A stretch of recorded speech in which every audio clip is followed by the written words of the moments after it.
Market මේකර්ස්ලා එහෙම නැත්නම් වේල්ස්ලා ඔයාලව trap කරන ඔයාලව ලික්විඩේට් කරන අවස්ථා තුනක් තමයි අද අපි කතා කරන්නේ. පළවෙනි එක තමයි ෆේක් බ්‍රේක්අවුට්ස් කියන්නේ. අපි මේවට බෙයා ට්‍රැප්, බුල් ට්‍රැප් කියලාත් කියනවා. එතකොට මෙතනදී වෙන්නේ ඔයා බලන් ඉන්න කී ලෙවල් එකක්, ඔයා බලන් ඉන්න රෙසිස්ටන්ස් ලෙවල් එකක්, එහෙම නැත්නම් සපෝට් ලෙවල් එකක් බ්‍රේක්අවුට් එකක් වුණාම ඔයා ට්‍රේඩ් එන්ට්‍රි එකක් ගන්නවා. සාමාන්‍යයෙන් ඔයා පුරුදු වෙලා ඉන්නේ එහෙමයි. එතකොට මේ වගේ අවස්ථාවක් ඔයා දකින්න ලොකු මූවමන්ට් එකක් කියලා. හැබැයි මොකද වෙන්නේ බ්‍රේක් වුණාට පස්සේ ගොඩක් වෙලාවට ආපස්සට ආයිමත් රිවර්ස් බෑක් වෙනවා. අන්තිමේදී මොකද වෙනවා? ඔයාගේ ස්ටොප් ලොස් එක හන්ට් වෙනවා. එක්ක ඔයා ලික්විඩේට් වෙනවා. ඔයා වේල්ස් ලගේ ට්‍රැප් එකක් බවට පත් වෙනවා. එතකොට මේක ගොඩක් වෙලාවට ඔයා අත්දකින්න දෙයක්. මේ වගේ ෆේක් බ්‍රේක්අවුට් එකක් සාමාන්‍යයෙන් ගොඩක් වෙලාවට නේද මේ බන් බ්‍රේක්අවුට් එකක් කියලා අයිමත් මාකට් එක වැටෙනවා. මේ බලන්න මේක ක්‍රිටිකල් සපෝට් සෝන් එකක්. හැබැයි මේ බලන්න මෙන්න මේ වගේ අවස්ථාවකදී ඔයා හිතනවා මේක වැටෙයි. ඔයා ෂෝට් කරනවා මාකට් එක. අන්තිමේදී මොකද වෙන්නේ? ඔයා ස්ටොප් ලොස් ප්ලේස් කරනවා මේ හරියෙන්. ඔයාගේ ස්ටොප් ලොස් හන්ට් කරගෙන මෙන්න තමයි ඔයා ලික්විඩේට් කරගෙන මාකට් එක අප්වර්ඩ් එකට යනවා. ඉතින් වේල්ස්ලා ගොඩක් වෙලාවට මේ ෆේක් බ්‍රේක්අවුට් කියන එක පාවිච්චි කරනවා ඔයාව ට්‍රැප් කරන්න.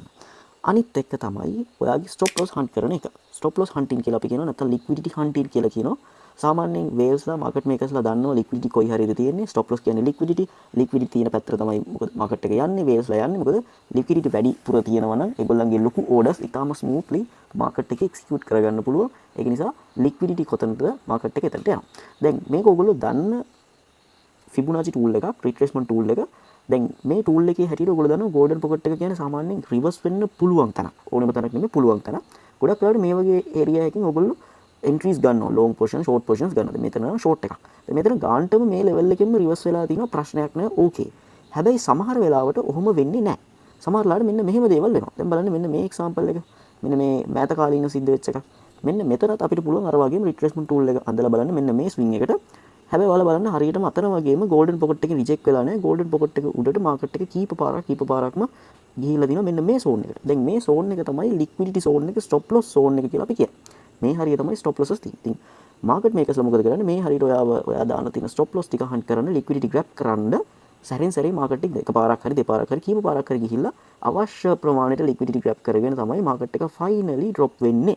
එතකොට මේකට අපි කියනවා stop loss hunting කියලා, නැත්නම් liquidity hunting කියලා. අන්තිම එක තමයි sentiment trap කියන්නේ. sentiment trap එකේදී වෙන්නේ මොකක් හරි news එකකට, නැත්නම් මොකක් හරි special event එකකට, economic event එකකට, නැත්නම් fund එකකට මාකට් එක ලොකු capitulation එකක් නැත්නම් ලොකු liquidation event එකක් වෙන එක. ඉතින් මේ මෑත කාලීන ක්‍රිප්ටෝ මාකට් එකේ ඉතිහාසයේ වෙච්ච ලොකුම history එකේ වෙච්ච ලොකුම liquidation event එක සිද්ධ වුණා. අන්න ඒ වගේව ඒ කියන්නේ sudden drops, sudden pump වගේ දේවල් වෙනවා. ඉතින් ඒ වගේ වෙලාවටත් මාකට් එකේ ඉන්න කට්ටිය especially sudden drop එකකදී කොටහක් කට්ටිය liquidate වෙනවා. මේක තමයි වෙන්න පුළුවන් භයානකම scenario එක මාකට් එකක් ඇතුලේ retailers-ලාට වෙන්න පුළුවන් අවාසනාවන්තම දෙයක් තමයි මේ වගේ liquidation event එකක්. ඉතින් මේ වගේ වලින් බේරෙන්න ගොඩක් වෙලාවට අමාරුයි. මොකද මේ වගේව කල්තිය අපිට කියලා එන්නෙත් නැහැ. මේ වගේ එකක් හොයාගන්නත් හරි අමාරුයි. සමහරට එකපාරට තමයි මේ වගේ දේවල් වෙන්නේ. ඉතින් stop losses අනිවාර්යෙන් place කරලා අපි trade entries ගන්න ඕන. දැන් මේ විදිහට මාකට් එකේ වෙන traps වලින් මේ වගේ වෙන දේවල් වලින් අපි trading කරද්දී ගොඩක් වෙලාවට අපි අහු වෙනවා.